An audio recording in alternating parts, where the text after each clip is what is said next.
South Florida chapter, and welcome to our really the beginning of our virtual conferences. Thank you very much for being part of this. And I want to go ahead and welcome everybody. And before we start, I want to give you a little quick information about who we are. Our national chapter has been around since 1909, where we have been about women empowerment, education, and connection. All through the years, we have been there, reporting on World War I, World War II, the Vietnam War, name it, we've been there. So now here we are in the 21st century. Where do we go after this? Because of COVID, we have changed our format. We're no longer meeting. We were sponsored by the Blue at the Boca Raton Resort. We love that. We were there last Tuesday of every month. It was wonderful. The Embassy Suite was one of our sponsors. Our education was there. It was wonderful. But until we feel comfortable meeting again, everything will be online and we will record it. All the attendees are special in the sense that you are part of our studio audience, as you want to see it, because this will be restreamed on Monday morning at 9 o'clock on Facebook, 1 o'clock on Twitter, and also, here's you guys. And also we'll be on Google at 7 o'clock. So on that note, before we start, I want to go ahead and introduce my VP. Her name is Terry Michael. She is a health coach and also, actually I'm going to spotlight her. There we go. She is also our VP, but she works with a company called Balanced Life, and she helps people stay healthy. And so we're going to do a quick meditation. I thought I locked the door, but people are popping in. So I hope everyone, she's going to give us a quick breathing exercise and taking a moment because all these images, all this dinging is like going, ooh, I need you, Terry. Okay, so Terry's going to give us a quick, deep breathing exercise, and then I'm going to introduce our communication director, Emily Taffel. Okay. Hello, everybody. Welcome. I'm so glad you're all here. I don't know about you, but every time I go out and have to wear my mask, I feel like I have to take a deep breath after I take it off. So we're going to get some oxygen in our lungs and our blood right now. So what we're going to do is close our eyes, just sit comfortably, have your both feet on the floor, your hands are on your legs, your knees, and you're just going to take a deep breath in through your nose. Hold it for 4. 1, 2, 3, 4, and then gently exhale through your mouth. Again, inhale through your nose, exhale through your mouth. One more time. Inhale, hold, and exhale through your mouth. Eyes are still closed. I want you to relax your eyes. Relax your face. Relax your jaw, your neck, your shoulders. Allow the stress to go down your arms and out through your fingertips. Relax your chest, your torso, your hips. Visualize your upper body is completely relaxed. Now allow the stress to go down your legs and out through your toes. Take a deep breath in. On the exhale, visualize the stress just leaving your body out through your fingertips and out through your toes. And you're completely relaxed, ready for this event. Slowly open your eyes, hands in prayer. Hands in prayer. Namaste. May the divine in me honor the divine in you. Love you all.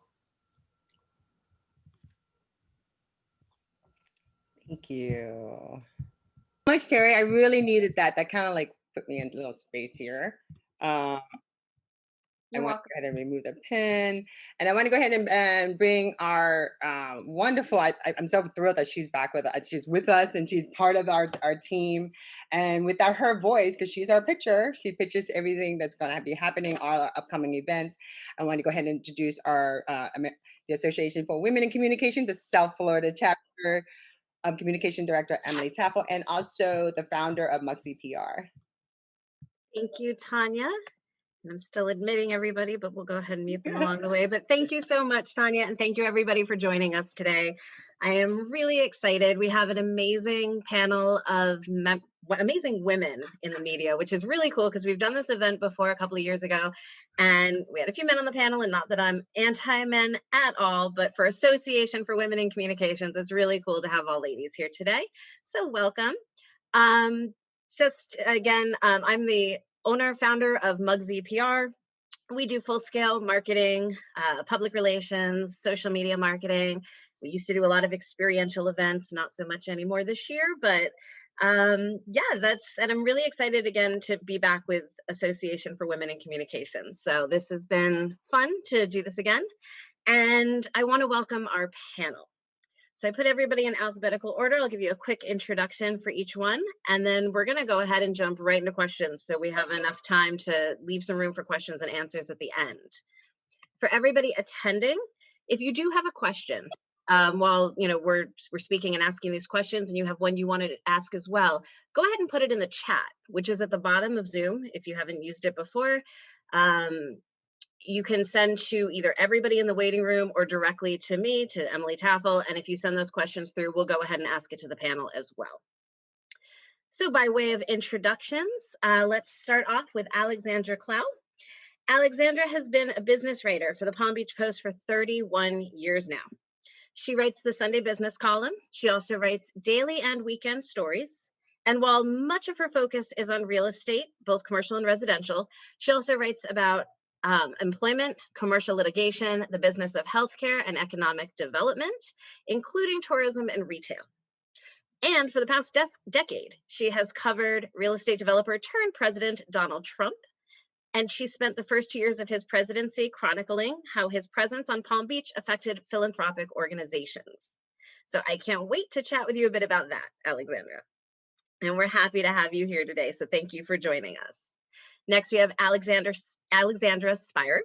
She covers both sides of communications. She has a PR firm that she just opened this year, as well as over 20 years of branding and marketing experience. In addition to branding and marketing, she also produces amazing events. I've had the honor of working with her on some, and she's incredible. In 2018, she became a writer for Authority Magazine on medium.com. She's a writer as well for New York Style Guide. And she also became a contributor on Thrive Global and BuzzFeed. She's very passionate about giving back. She's involved in numerous charitable organizations. And we're super excited to have you here today, Alex. So thank you for joining us. Next up is Alina Zerpa. Alina, I had the honor of meeting at an event that we were throwing, and she's amazing. She's a social media guru. She is a blogger extraordinaire, and she has a self-proclaimed unhealthy addiction to her cell phone. If you follow her on social media, you will see it's nonstop and it's wonderful. I love it. She's been working with clients in South Florida for a few years now, and she has a knack for following trends, for creating trends, and for telling people's stories in different voices for different clients. When she's not working as a social media manager, she's also blogging at FromAToZMiami.com. It's an awesome blog where you can see all of what's going on down in Miami and lots of amazing food and events and things like that. And she has a degree in both journalism and psychology. So her writing and her posts and such are infused with a little bit of that as well. So happy to have you here today. Next up is Hollani Davis. Now, if you live in Palm Beach County, you may wake up with Hollani every day. She anchors Today on 5 on WPTV and Fox 29 on weekday mornings in the midday show. She is a go-to trusted source within Palm Beach County and the Treasure Coast. Self-proclaimed, she said, fairness, balance, and compassion are the pillars that she strives to bring to each conversation. But if you watch her, you can attest to that as well. You know, it's not just what she's saying, it is what she truly shows in everything that she represents on air. She is definitely a favorite for South Florida viewers. I know a lot of my friends who watch you in the mornings. And her coverage, both local and national, is impeccable. So we're honored to have her here. And thank you for joining us today, Hollani. And finally, we have Laine Doss. Now, she is one of my favorite drinking partners as far as media goes. We've covered a lot of local events, and we work with Concrete Beach Brewery and some breweries, so I've worked with her a lot on that. She is the food and spirits editor for Miami New Times. She's also been featured on the cooking channels Eat Street, Food Network's Great Food Truck Race. She won an Alternative Weekly Award for her feature about what it's like to wait tables. And she is absolutely an amazing editor and local reporter who's responsive, who's open to creative ideas, and who's really phenomenal to work with. So again, thank you so much for joining us today. So let's get to it, ladies. As I mentioned, we are going to take some questions out of the chat as well. And I see Cassie has already sent something, so I'm going to go ahead and start with some of her questions. But Cassie, I'm definitely going to get to those because those are some good ones. So to start, and as we go through, I'll go ahead and we'll unmute the panel. But if we start to all talk over one another, we'll mute you. And as I said, I'll just call one-on-one. But the first thing I want to know is really just what's new. Like, we have a new normal. We've been through a lot in 2020. I know on the public relations side of things, things have changed immensely. So I want to know on the media side, what has changed for you, for your outlet, for what you're covering, and for the stories that you're looking for? And I'm going to say, let's go ahead and just to differentiate, Alexandra, Spirer, can I go with Alex? And Yes. we'll start. All right, That's fine. perfect. So let's start with you then, Alex. How have Okay. things changed for you in 2020 with this new normal? I guess for me, everybody wants to do a Zoom interview, and I do all my interviews via email only because I don't have the bandwidth literally to be on with people all day long. Yeah. So I definitely prefer to do email interviews. On a rare occasion, I'll do a Zoom interview if it's somebody that's either a celebrity or bigger, or it's just too hard to coordinate. But I guess my new normal is much more email. I don't really do phone conversations, but email is primarily how I do everything currently. Yeah, I know I've been definitely a little zoomed out myself for sure. And Alexandra, how about you? How have things changed for you this year? Oh, well, in the newspaper business, nothing really has been happening this year. So Nothing at all. It's been pretty boring, huh? I think for a newspaper like the Palm Beach Post, legacy media, the biggest change for us has been the enormous amount of news happening at a time when our resources are becoming increasingly limited. And, unfortunately, there's been and continues to be a decline in resources at newspapers, print publications, even digital. And so what we're trying to do is take enormous amounts of information and cover as much as we can with the same standards for journalism that we've always had. So personally for me, I've had to do a lot of pivoting to cover, for instance, the pandemic and its effect on businesses, of course, its effect on workers, its effect on industry such as tourism, and just every week being something urgent and different that that I cover from a standpoint as a business writer. So I think for us, it's really just been trying to sort of handle the workload and the onslaught of information, and as a result of that, some of the softer features or things of that nature is not something we've been able to get to. Now we're sort of trying to get our feet, a little more balanced in terms of covering urgent as well as ongoing things. But it's just been kind of an onslaught, I would say, this year. Yeah, I would imagine. And Laine, in print for you, has that been the same with those deadlines, like just coming at you fast and furious? Yeah, I mean, let me be honest. We've had over at the Miami New Times, we've had several layoffs. We've had budget cuts, and we've had, we're working with a skeleton crew, which is fine because I like writing. I know there are a lot of editors that don't. I mean, my worst day was becoming promoted to an editor because I just like writing. But so yeah, I mean, we're triaging stories. The interesting thing is that I'm a food and spirits editor and writer, which usually people consider just sort of the fluff reading, the fluff part. But now with the pandemic, it's turned into hard news. Restaurants closing, bars closing, reopening, regulations. Like, I've become a political writer again, which was something that I tried to get out of, that I was 12 years ago. So that to me is fascinating.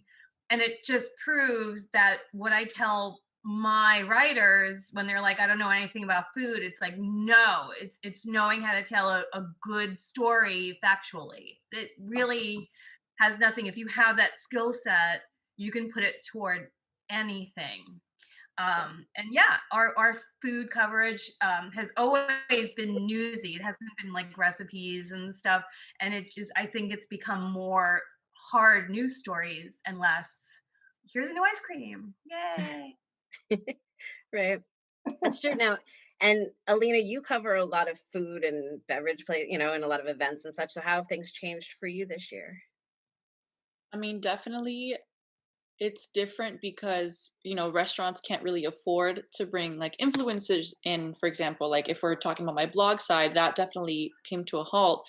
And I mean, I know you've mentioned how much you loved it, but to kind of put a positive spin on things, I made a whole catching up with Corona series where I got to interview a lot of business owners just to shed light on how they're doing, like how can the community help. And it really made all my time at home kind of worth it because I was doing Zoom interviews, phone calls, and I got to like meet a lot of really cool business owners that I wouldn't have before. And now that they are more or less getting to being okay, they've all called me again and say, hey, we would love to actually meet you and, be able to really do what we normally do. So I feel like this entire time I've tried to make the most of, time being at home. And, I know a lot of businesses have fallen through, and just whatever I can do to help them, that's really the perspective that I had taken all of this year.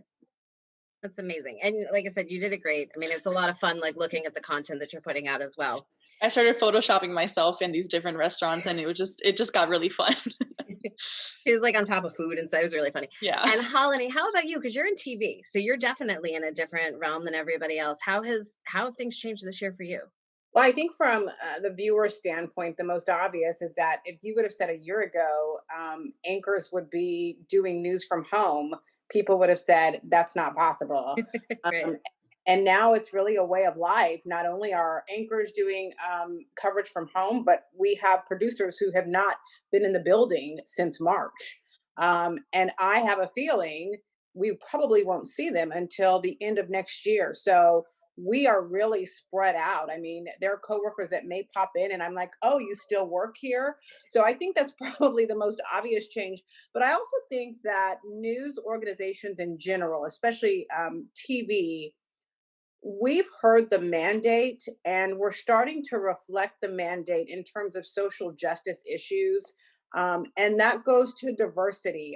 I don't remember a time ever, and I've only been in the business for 16 years, but our stories really now reflect the communities that we live in. And we're trying to find characters that aren't just, for instance, white men or white women, but professionals who are Asian and who really run the gamut. We have a large Haitian community. So making sure that we're really representative or representing our entire demo in our viewing area. It's amazing. And that's great.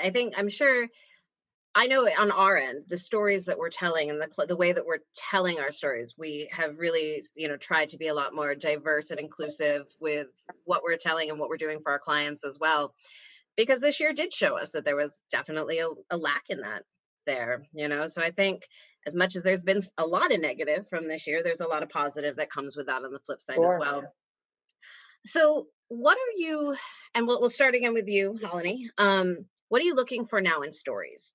When you're looking, because I know everybody is looking to get their business or their story told. So does it need to have a COVID tie-in? Is it nice if it does? Or what really are you looking for now? I got to tell you, I really feel some empathy for the people who are making those pitches because we're getting hammered with ideas. I mean, just consistently. And there's probably, well, there are a lot more no's than yeses. For us, the character of the story has always been crucial, and now even more so.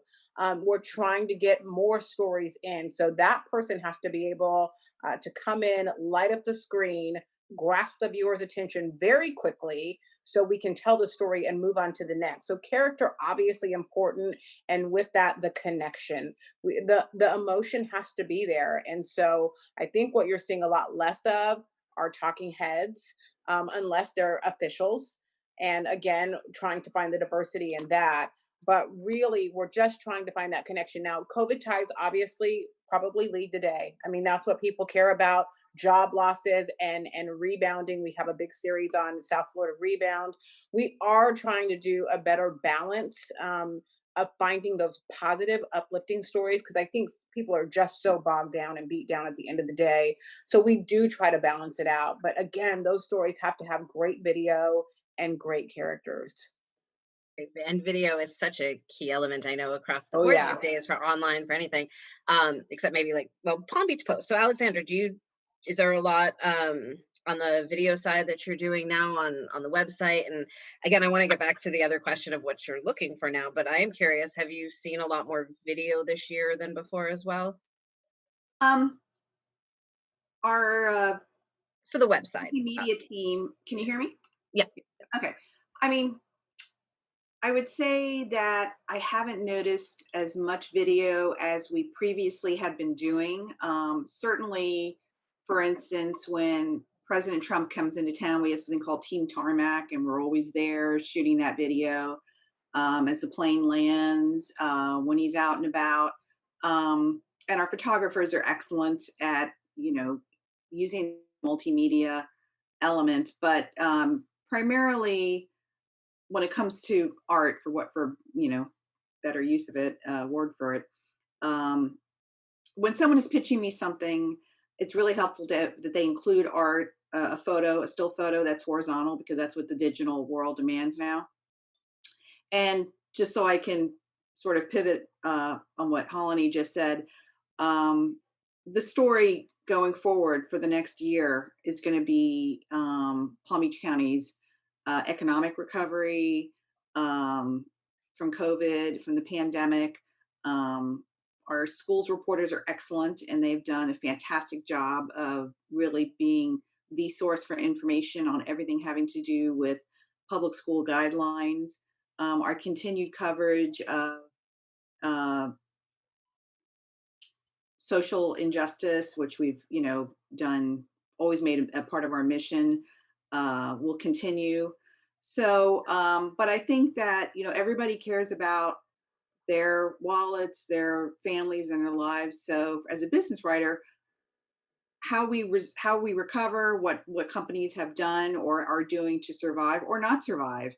I mean, we're a newspaper, so we're not in the public relations business. We're in the news business.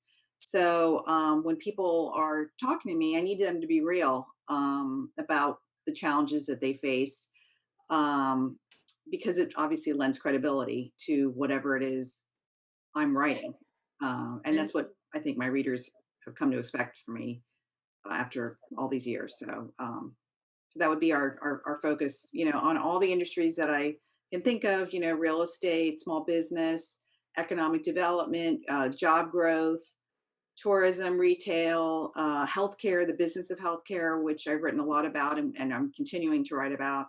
Palm Beach County is the beneficiary to some degree of this pandemic, because you have all of these people and businesses that have been pouring in, seeking an alternative to crowded urban cities where you cannot be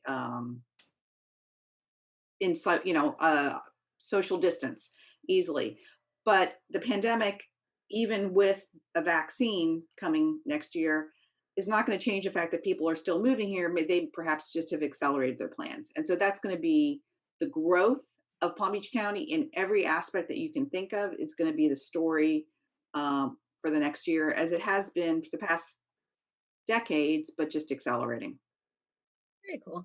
And I would think, is that the same, let's say, for Miami, as far as restaurant openings, business openings, things like that? Like for you, Laine, is that something that is that where your angle is, or tell us more?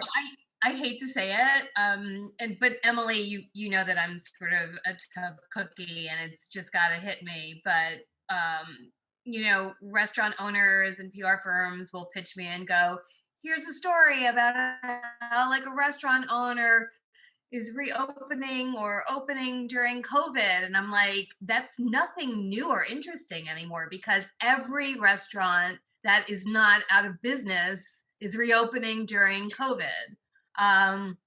So tell me something else. Like, tell me something, are they doing something insane? Like, I did a story about how when restaurants reopened, how some of them are doing just the completely wackiest things. Like one restaurant had giant inflatable like pool unicorns and stuff like for social distancing, and another place put up like shower curtains. Like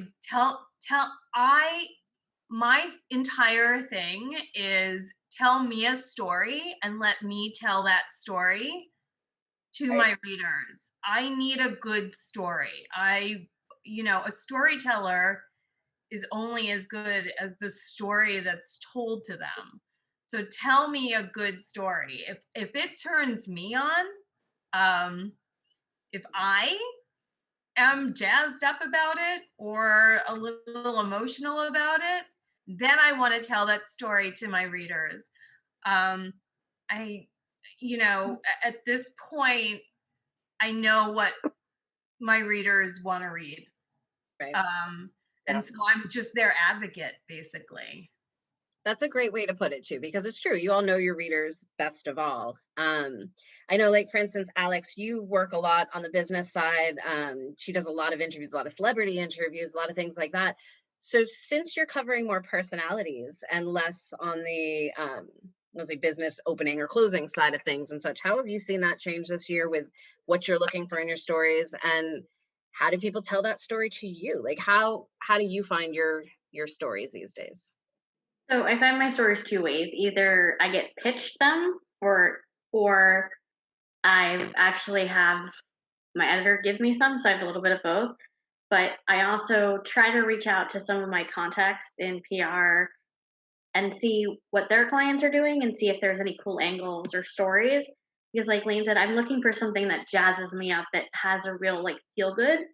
And a lot of people have pivoted, obviously, during these times because they were either working in restaurants or other areas. So they have like a side business. Like my friend's client has a beauty line that was her passion project, but now she made it a business during COVID times because she's at home with her two children. So anything that really is like a feel good story really like gets me. And if I feel that the reader is going to connect with it, because the one thing I don't want to do is take a story that I think might be interesting and then I put it out there and then nobody likes it, which is hard to obviously know. But what I try to do is look through all the pitches and pick out the best that I think would be a real like human interest story or something that people would really like to read about. So. Nice. And Alina, how about you? Because I know you're also getting a lot of pitches every day and filtering through a lot of those, again, openings and closings and such this year. So what are you looking for? What are those story angles that you really are looking to report on now?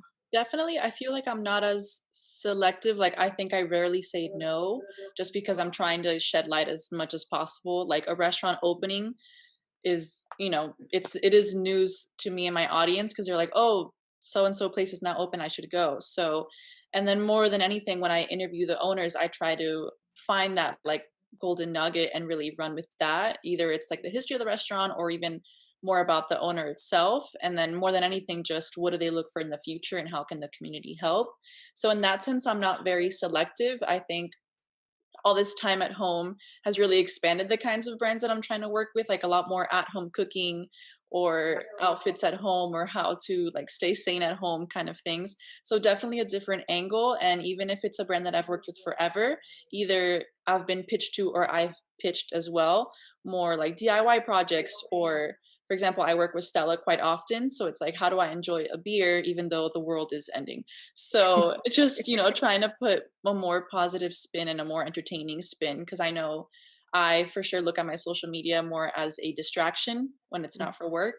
So that's really the angle that I've tried to take it. And then it's really interesting because brands that I've worked with either are gung-ho, like, yes, acknowledge COVID, and others are like, please, like, we don't want to talk about it.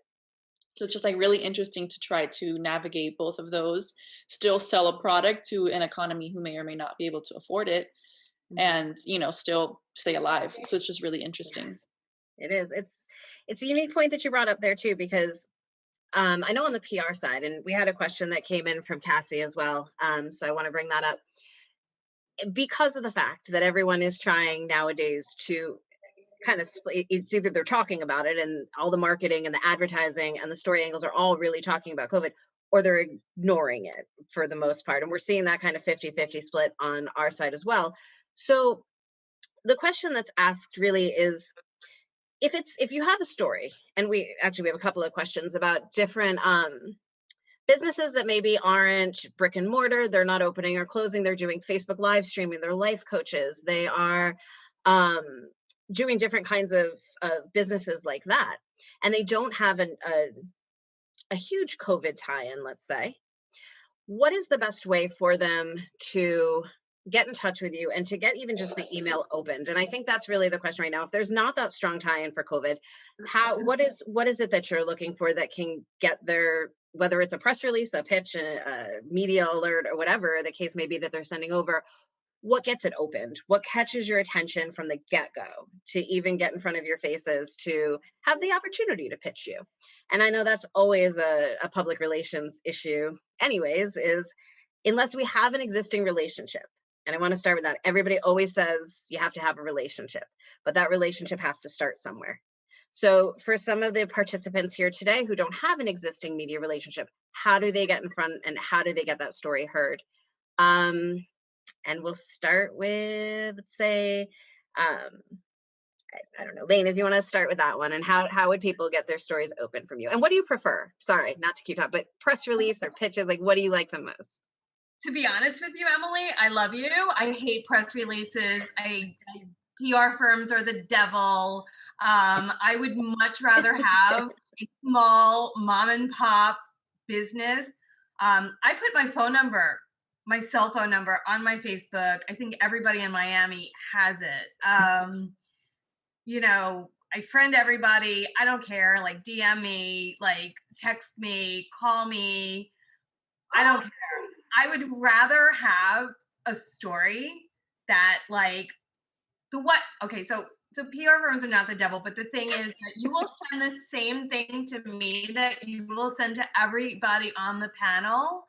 And I can't work with that. And I think I've told you, it's like, that's great. Give me something else. Like, give me something new or better or fresher. It's like, you know, I take the press release and you know, it's like, for me, it's just a spell check for somebody's name. Like, that's it. That's all I can use it for. So if somebody is a small, like little place and they're doing, Christmas cookies out of their, you know, out of their friend's bakery, you know, and they're selling them to raise money for their kids' Boy Scout, but these are the best cookies in the entire world. I want to write that story. I'd rather write that story than a story about, you know, a bakery chain with 12 locations doing something. They can hold their own. I'd rather do that story, that little tiny story. And I am completely open to people reaching out to me directly, 100%. And I will say you're probably one of the most responsive reporters that I work with. Everyone on the panel really today is. I mean, that's part of the reason why I asked you to be here today.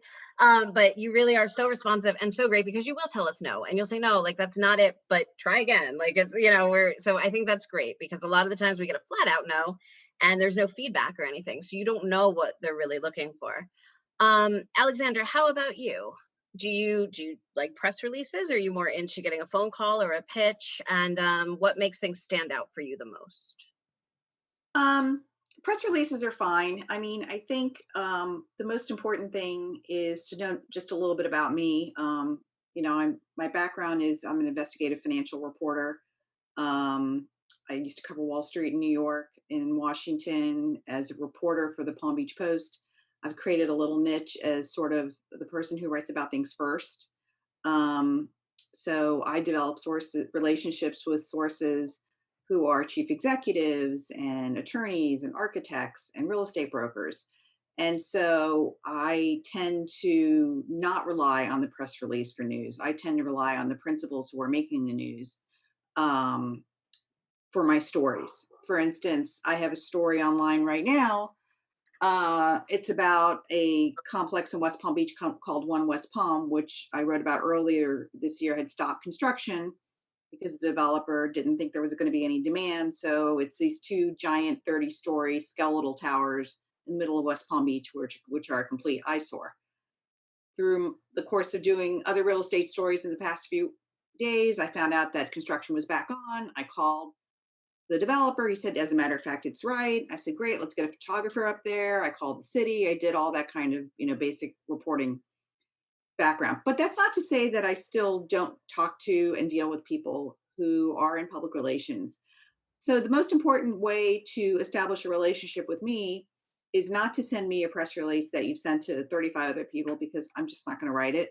I write a Sunday business column that is expected to be unique and information that you can't get anywhere else. It's not always that way, because I might be doing other things that week, daily breaking news story, an investigation, and I've got to put something in the paper on Sunday. And so it may not be the greatest thing in the world. But generally speaking, if you want to establish a relationship with me, it would be to give me information about your client that you're not giving to 10 other people. Furthermore, as is the case with all my sources, trading information is beneficial. So many times I will trade information with public relations sources about things they may not know. That could be beneficial for them and actually may even lead them to get clients out of it. Over the course of time, as a relationship by its very nature should be, they may pass along information to me that may not have nothing to do with their client or clients, but they know is a good news story. And so I might, think about that person more if I know I have to do something about X and that person understands the way I work. And yes, I'll be willing to write about, their client if it's in line with what I cover. I do want to point out the most important thing, though, and that is for anybody pitching anything to a reporter to know what they cover, to know the trends or stories that they write about, to know the geography that they write about. I get a lot of pitches for things happening. I'm from Miami, by the way. I grew up in Miami. I went to Killian High School, but I can't write about things in Miami. And so I can't write about things in Broward. So know what we write about. And if I'm not the right person for you, I'll tell you who the right person is. If you're pitching something, for instance, if you're pitching something about, the menu of a restaurant that's opening up, that's going to be for our food writer, Liz Balmaceda. So know what I cover and also know what I've been writing. If I write a story and you have a client that could augment that or provide another angle or something else that's the opposite of that, that's going to get my attention, because that tells me that you're reading what I'm writing. And I try to think in terms of scope and trend when I write stories, not just the microscopic news, but also to put context. So I want my stories to reflect the institutional knowledge that I've built up over time.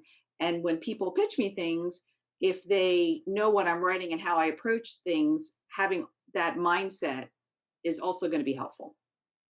Awesome. That's a great answer. Thank you. 'Cause it's really informative. And I think great points you made about knowing what somebody writes about before pitching them, reading some of their previous pieces or watching some of their previous coverage, and really understanding who you're pitching. I think that's number one key for PR professionals or business owners or anybody in that realm.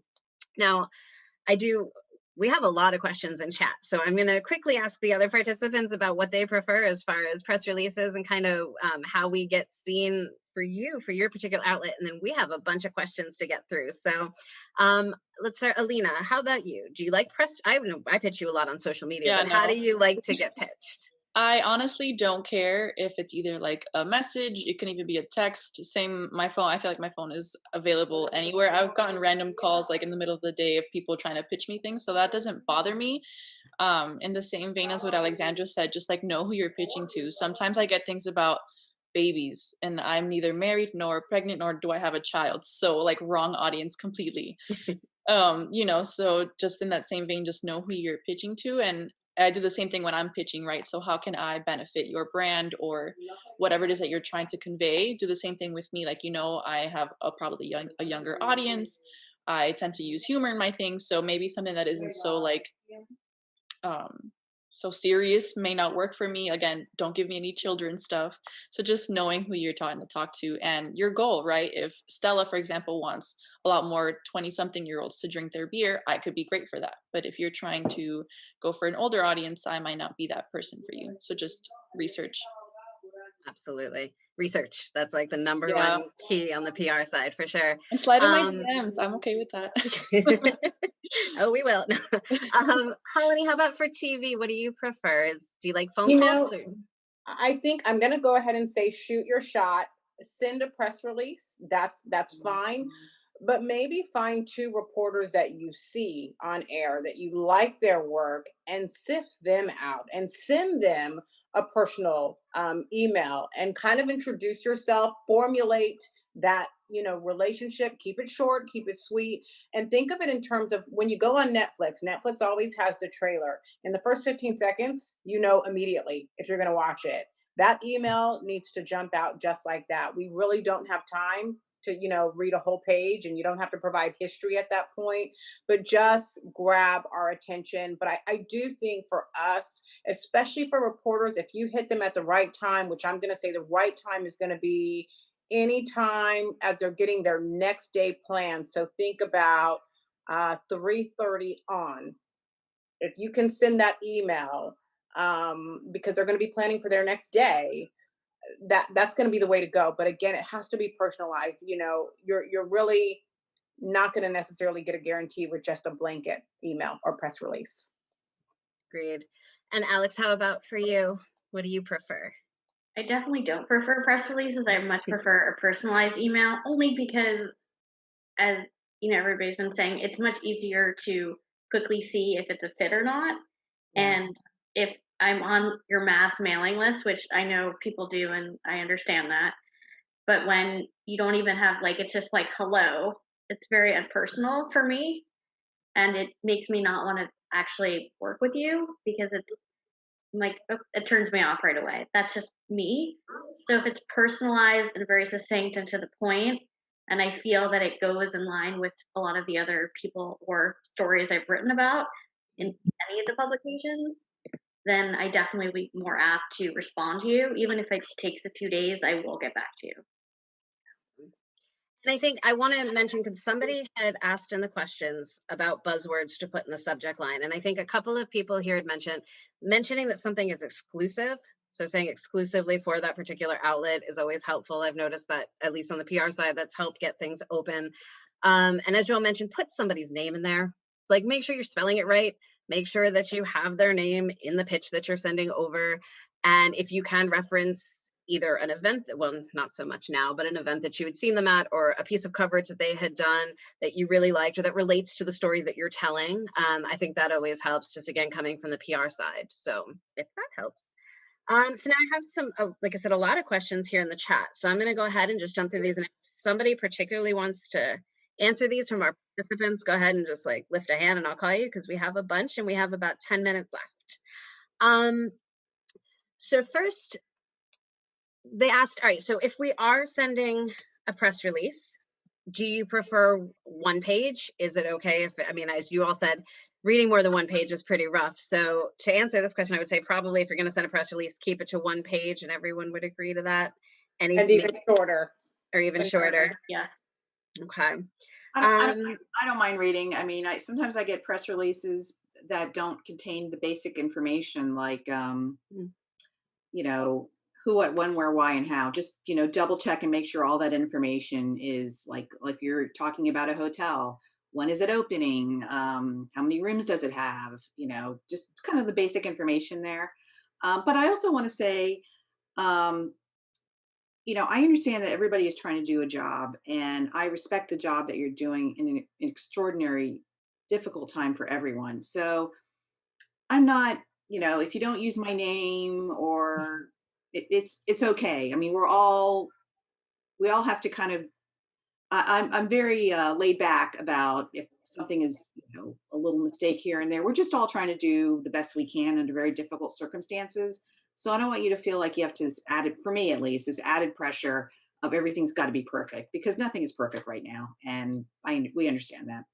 You And know I what? appreciate you saying that. Okay. Piggyback off what Alexandra was saying, I agree with that. When I say a personalized email, I don't mean to come off as you've got to stroke our egos or anything like that. What I'm trying to do is set you up to cultivate a long-term relationship with maybe one or two reporters in the newsroom. Emily, you mentioned how to get that started, and maybe that's just that avenue to open the door. But absolutely, it doesn't have to be perfect. But make sure you have the nuts and bolts. But for us, just because we are inundated, the shorter the better. And I would say also, I know we have a few public relations students who are joining us today. So if you're new in this and you don't have the relationship and all of that, I definitely think that, tell me if I'm wrong again from the participants, but you don't need to email and then follow up and then follow up and then follow up again, because I feel like that's a relationship killer. And a lot of times we get clients who push that on our end and they want us to continue to send the email, send the email, send the email. I would say the big thing that we're saying to a lot of PR people now is pick up a phone or send a message on social and just give a friendly nudge. And so that's a tip I'd like to give there too, because I do feel like some of the best relationships are not started by sending 50 emails to say, hey, did you get my story? Did you read this pitch? Did you get this? So. I mean, if I can add to that's a funny thing, because there's this one PR firm that I love everybody there, and half of the people, for some reason, whatever they send me goes to junk mail. It goes to and they all have the same, Yeah. PR.com, right? It does. There's no rhyme or reason. Some of them go to junk mail and some of them don't. And they thought that I was ignoring them. Like, why are you favoring like this person over me? And I'm like, I have no idea what you're talking about. It's so funny because now they're trained. I will get a text, just sent you something. And I know to look at my junk mail, and that's it. It's just sent you something about these people. Right. Just a little nudge. Yeah, just a little nudge, because that I'll see immediately, and I can just go, yep, that's it. Like if I'm busy, I'll just be like, yep, and that means, oh, I acknowledge that you sent me something, and you and I both know that I saw it, and I'll get back to you or not get back to you, but I did see it. And that's super appreciated, because a lot of times we hear crickets and we will send out a bunch of pitches and things like that, and we hear nothing back, and you have to go back to a client and explain that. So any kind of response is always very appreciated indeed. We have a question specific to TV. So Hollani, this would be for you. If somebody's pitching a TV story, do you want them to send in the initial email just a pitch, or do you want them to include video and B-roll or any kind of video and things like that? And if they are attaching it, what file format do you prefer? You know what? If you can send the video, again, horizontal, the way to go. If the quality is there, we are relying on that a lot more. And even if that doesn't make air, it might go on our digital side. Now, in terms of format, I should know that question, and I don't. So whoever asked that, if you email me, hollani.davis@wptv.com, I can get an answer for you on that. Just because you send video, it doesn't necessarily give you a leg up, but it could. That's good to know. Awesome. Okay. And somebody did ask, if you have one story that you want to tell, should you modify, change, or spin the story to match the audience of each media outlet? And I'm gonna go ahead and Laine, I see you shaking your head, so go ahead if you wanted to say something on that. But no, because I'll modify. Like if I'm interested in it, I'll modify it. I'll pull out what I think my readers are interested in. like Miami Art Week is here, and even though there's not a whole lot going on, there are a few things that are just outrageous, and we normally do like a list of here are all the dinners and all the free things that you can get and like free cocktails, and now we might just like pull out one or two and go, hi, here are some tone deaf things, so we don't want you to spend that. We'll spend that. You might not like the way we spend it, but that's up to us. You just give us just what you got, and we'll spend it. Okay. Yeah. All right. Anybody else? How do you all feel about, let's say, getting a story that's similar to something that's been sent to another outlet but spun for your audience? Is that a no-go across the board? I mean, again, if it's on, South Florida housing index explodes or something, and then so many times it's like, well, do you have something specific to Palm Beach County? No, so while it may be very interesting, we're very local focused, and so I've got to have that information. So that would probably be, something that I would want you to tailor it if it's possible. If you have a broad topic and it could be broken up geographically, or I have a client who's opening up 18 restaurants in South Florida. Are any in Palm Beach County? No, or let me check, or something like that. So maybe know beforehand whether this is something that's going to be something that I can write about. I think And that's go ahead. pretty accurate. Sometimes we will get pitches, world-renowned doctor or financial expert, but they're in New York, and unless we can somehow streamline it to grasp our audience, I'm not sure that we'll have much interest. And I think that was actually brings us to one of the other questions that was sent. Do you have to live in Palm Beach to get covered in Palm Beach County media, or do you have to live in Miami to have that coverage in Miami? I would say you don't have to live there, but your story has to have an angle for that local coverage. Like Alina, when you write for your blog and for Miami, I know occasionally you wander into Broward a little bit, but mostly would you say that pretty much has to be localized for you? Yeah, for the most part. I mean, it doesn't really make any sense for me to write something that's like in Davie when my audience really is like focusing on Wynwood, Brickell, Kendall. Yeah. So it's, yeah. And what about national stories? As somebody just said, they have a national brand. And in this particular case, it's featuring a Black princess on a mission to spread love. So on a topic like that, where it's really broad, and it's a national thing, and we're actually running about out of time. So I would say on a national story, do you find it better for somebody to find a local angle or to pitch you that national piece as a broad story? And then you pull out what you see might be fit, as Laine said. Alex, how about you, since you deal a lot with personalities and such? I think it's if I feel the angle is something for my audience and I can get a longer story out of it, because I normally have to do more than just little snippets, because it's more like a full length interview and I can interview somebody from the brand, then yes, 1,000%. And also on the flip side, for New York Style Guide, I do write about fashion, and we do cover Miami, New York, all different places. So if it's something where I can just write a short thing about it, I'm also happy to take a look at it and see if it's a fit. Okay. So we have a couple minutes left, so I'm going to go to these last two questions that I have here that were sent to me. All right, so this one, if you have a story that you think would be best for a social media, like an Instagram TV piece or a video that you're trying to get out, do any of you take specific social media pitches versus your main outlets or publications? Is that something that you've done, or does it always tie into a print piece or a television piece or a blog story? And well, I mean, just for us, I mean, I have my own social media, and we have social media for the paper, but that doesn't necessarily drive people to our site. We used to do videos like just for like Facebook Lives and stuff, and it didn't really necessarily drive people to the site. And that's how we get our numbers, and that's what advertisers want to see: unique hits and eye views on the site. So it didn't help us.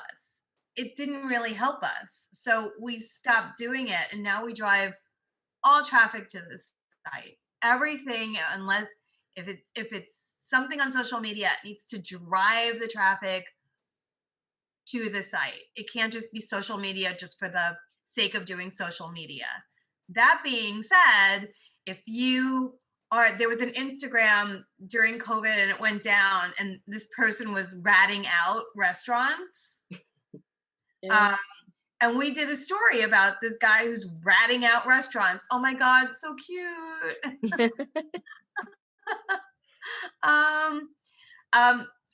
So we'll do a story on a specific, blogger or social media person if they're super interesting, but we won't do anything just like only for the gram. Gotcha. Okay. Absolutely.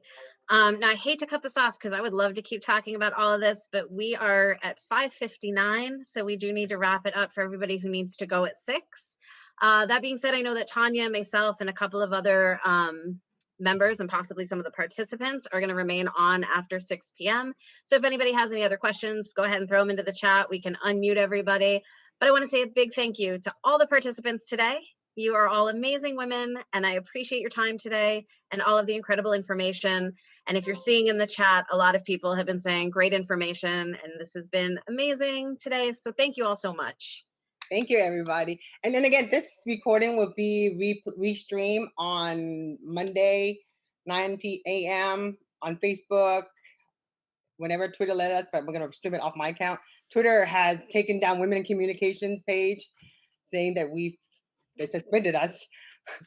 Last time we tweeted was in April from our national page. I don't even know why. So until when we figure that out, but it's gonna go live on probably my talk radio station, social chats. So at 1 p.m. it's the busiest time on Twitter, and then we're gonna do on Google at 7 YouTube 7 p.m. So it'll be replay again, and then it'll be sitting on our website. But thank you so much, and I really appreciate everyone's time.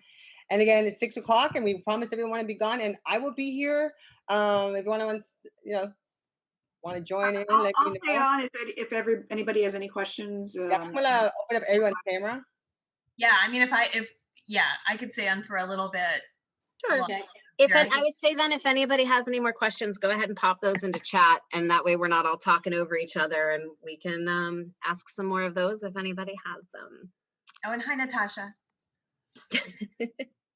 So another thing is I publish press release. I do 2 types. I do media advisory, and then I do social media press release. And I've been doing this since 2006, and it's been like a whole thing that press release are gone. But I think the connection is important. But I publish press release so I can have a link.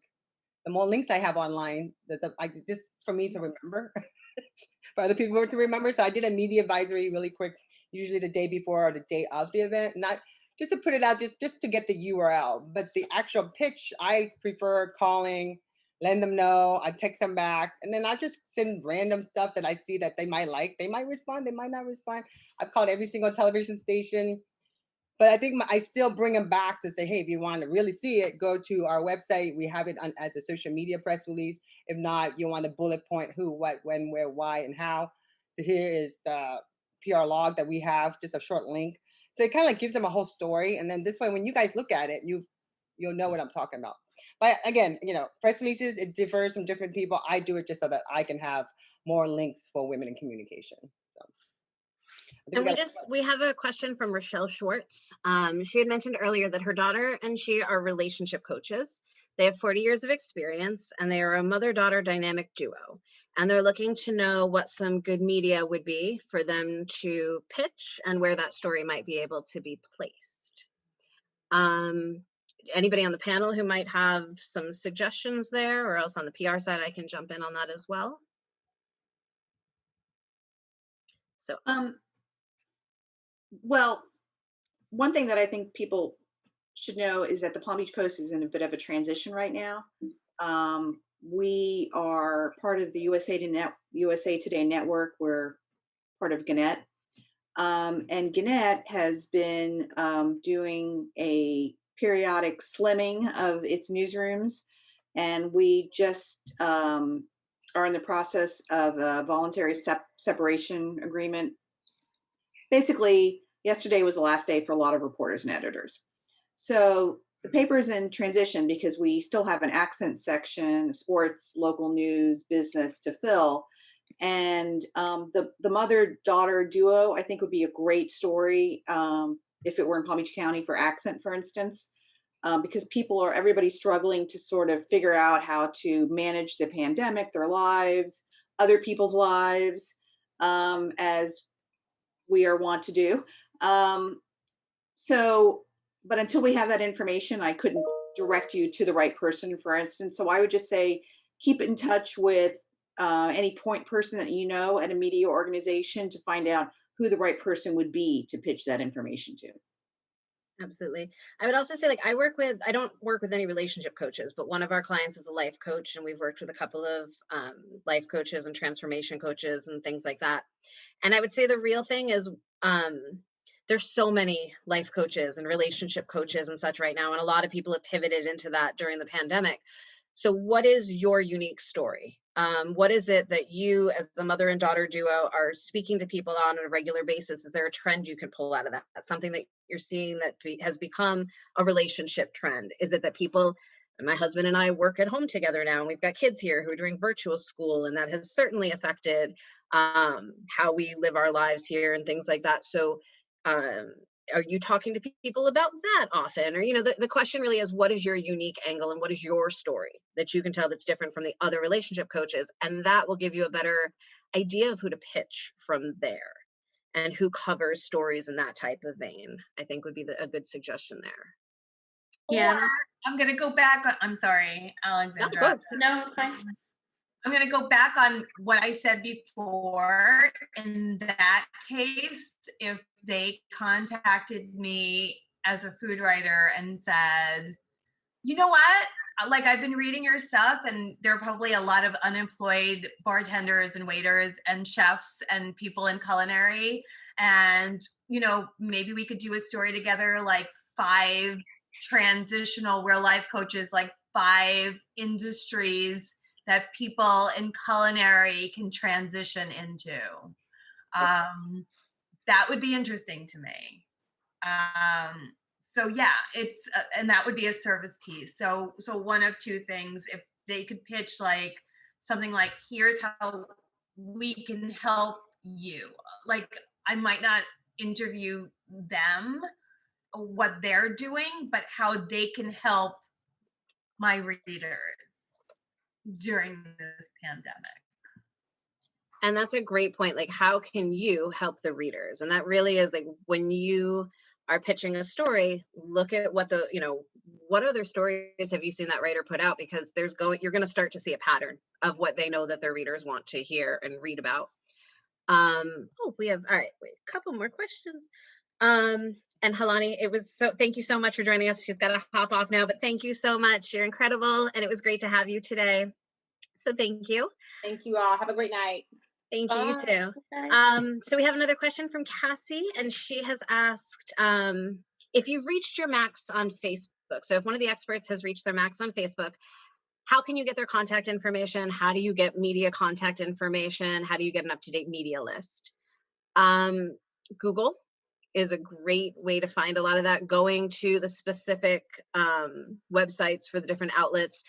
Hopefully those are updated. I will tell you, on the PR side, sometimes they're not, but we have in the past, just from the PR side, paid a lot of money for media databases and things, and to get, there's things like Cision and stuff like that where you can pay to get media lists, and those are not even always updated. So while we rely on those quite a bit, you really can spend the time, go through Google, go onto the website, look on the mastheads, see who's reporting. Most of the time now, their articles do have an email that's connected. So if you scroll over somebody's name, you usually can get their email. Or I always say, I know we all hate to do it, but pick up a phone, call the front desk at a television station, call the front desk at a newspaper, and they'll give you contact information for those reporters. So that's, sometimes you have to, unfortunately, build your own media list these days, because even the paid accounts don't always have the updated information. So while we start there, we're always consistently updating. Yeah, and I would say one more thing. For me, when I do pitching for PR on the other side, I do go to Twitter a lot, and I find a lot of current That's a- information there. Yep. If you just go to like a reporter or somebody that at a publication, I just go and like search like Forbes as an example, and it'll pull up like the specific people. And a lot of times they have their email in there, or I DM them sometimes, and that's helped. That's a great suggestion. Yeah, social media definitely. And again, that's how I connected with Alina. That's how I connected with Alex. We do a lot through the social media side as well. So that's a great suggestion. I wanted to add in a little bit. The Women in Communications Taffel, that's what we're known for. At one time, we had FIU students to help us with. We have a book that we used to sell to nonprofits and for profit, and we've been doing it for years. And then literally when Twitter, I think it's been 8 years now that we haven't really done much with Miami, where that's where we bulk of our members were. That we still have it. We wanted to be able to take time, which that's time always runs out. That was to able to have a list of Twitter accounts, because I think the media is everybody's on Twitter, and that's why we wanted to incorporate it. So I want to add that in. I'm hoping that we have a student that would love to volunteer for this. I got the information how to do it. Also, Instagram is becoming bigger because they've started adding in shopping links now. Yeah. Everywhere you go. So if you have a business account, you can link it into posts, and people can buy your book or other things in there, or shop it to link it. There's all these different things that a lot of the influencers use to do that. I want to say real quick that some of the newsrooms, I think all of them, of the newspapers, the Herald, the Sentinel, and the Post, we're not allowed to work in our newsrooms. So if you want to reach us, do not call the front desk and try to. Right, that's true. I'm not even thinking for these. Yeah. So because of the pandemic, so we've been putting out a paper, from home, and I don't even think we are allowed. I haven't even been told when we'll be going into the newsroom sometime next year. So the best way to reach reporters is really through email.